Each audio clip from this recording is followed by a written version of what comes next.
आई आज काय स्पेशल? मस्तपैकी झणझणीत कटवडा करूया। एक नंबर आई, चालेल। कटवडा तयार करण्यासाठी आपण इकडे एक कांदा चिरून घेऊया।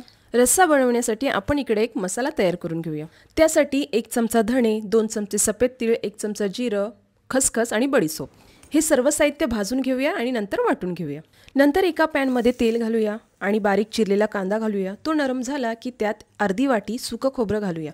सुकं खोबरं लालसर भाजून झालं की त्यामध्ये 5 ते 6 लसूणच्या पाकळ्या, 2 हिरव्या मिरच्या, अर्धा इंच आलं आणि मुठभर एवढी कोथिंबीर घालूया।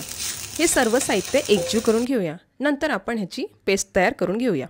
आता एका कढईमध्ये 2 ते 3 चमचे तेल घालूया। नंतर कढीपत्ता आणि तमालपत्र घालूया। आता यात पाव चमचा हळद, 1 चमचा काश्मीरी मिरची पावडर आणि 1 चमचा घरगुती कोळी मसाला। हा मसाला शिजवून झाला की त्यामध्ये तयार केलेली पेस्ट घालूया आणि ती सुद्धा आपण परतवून घेऊया। आता त्यामध्ये मगाशी तयार केलेला कटवड्याचा मसाला घालूया आणि 1 चमचा गरम मसाला घालूया। वरून थोडी चिरलेली कोथिंबीर घालूया। इकडे तेल वर आलेलं आहे म्हणजे आपला मसाला शिजलेला आहे। आता त्यामध्ये आपण 1 ग्लास पाणी, चवीपुरतं मीठ आणि गुळाचा खडा घालूया। आता आपण या रश्श्याला 1 ते 2 उकळी काढून घेऊया। तुम्ही इकडे बघू शकता छान अशी तरी आलेली आहे या रश्श्याला।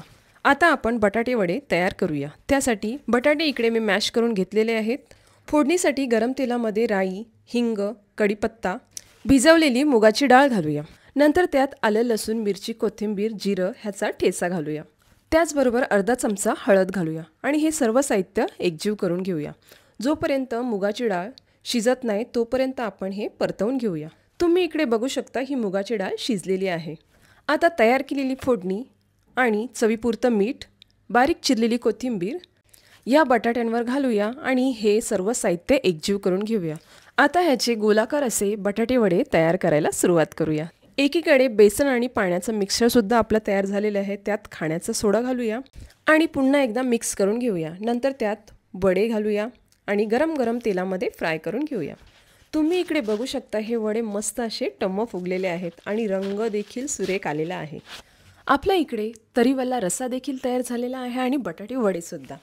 आता एका प्लेटमध्ये मस्त तरीवाला रस्सा घेऊया, त्यावर बटाटे वडे ठेवूया आणि या कटवड्याचा आस्वाद घेऊया। तुम्ही इकडे बघू शकता मस्त अशी तरी आलेली आहे आणि बटाटा वडा असेल त्यासोबत तर एकच नंबर।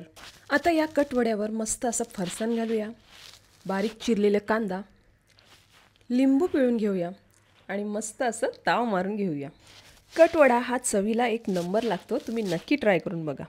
हा कटवडा बघून तुमच्या तोंडाला तर नक्कीच पाणी सुटलं असणार। जर तुम्हाला ही रेसिपी आवडली असेल तर सबस्क्राईब करायला मात्र विसरू नका।